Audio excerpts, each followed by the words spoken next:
Hey everybody, Mr. Quick here. Welcome to Eureka Math / Engage New York Math, Module 5, Lesson 6, Area in the Real World. We're going to go through just a couple of examples of how we can find area in real-world situations. This is kind of a little bit more of a hands-on lesson, so this will be a fairly quick video, and then we'll go through some more examples together in class. All right, first example. So this is kind of like a bird's eye view of a pool, which is the blue part. That's the swimming pool. And then the white area, which goes around the pool, is a deck. If the homeowners wanted to paint the deck, obviously you don't paint a pool, right? You don't paint water. So we want to find the area of the deck to find out how much paint we're going to use. Well, in this case, we'd have to measure out the deck. But we also would have to measure out the pool. Okay, so let's say these are our dimensions. So the pool is 100 feet long by 15 feet wide, and then the deck is 180 feet long by 50 feet wide. Now, what you may be thinking, and it would make sense if you were, is, well, can we break this down into these different shapes like we talked about in the last lesson? And it'd be hard to do that because we don't have quite enough information. But what we can do is take base times height and take the overall area, which is going to be 180 times 50, and that's going to give us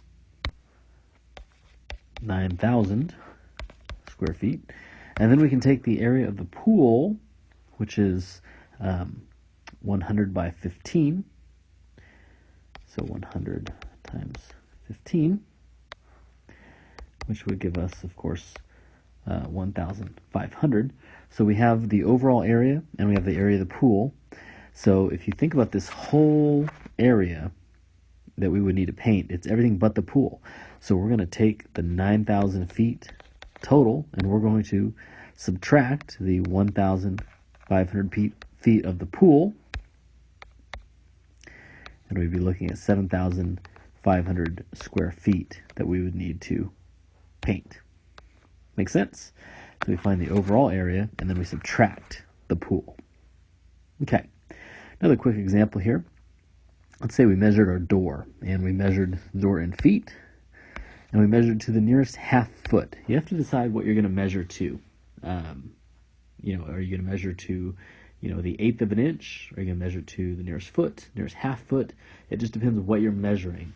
If you're going to do a door, to the inch or to the nearest half foot makes sense to me, or nearest quarter foot. If you're going to measure an entire building, you probably won't measure it to the nearest inch, right? And so we have a length of 6.5. We have a width of 3.5, and we're going to multiply.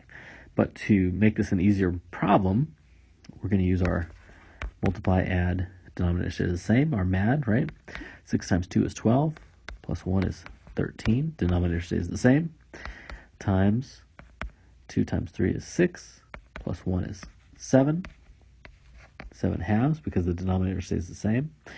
When I look at 13 times 7 as we multiply across, I know that 7 times 10 is 70. 7 times 3 is 21. Let's put those two together. I'm going to have 91. 2 times 2 is 4. I know that 4 goes into 40 10 times, so it would go into 80 20 times. And then I would have 2 more 4s that I could fit in. So I'd have 22. 22 times 4 is 88. 88 to get to 91 is 3. Like 88, 89, 90, 91, right? See, 3. And my denominator stays the same. I know 3/4 is already in simplest form. So we end up with 22 3/4 feet squared.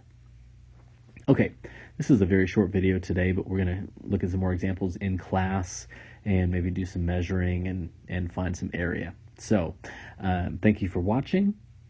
We'll talk more about this and do some more real world examples together, and we'll talk to you soon.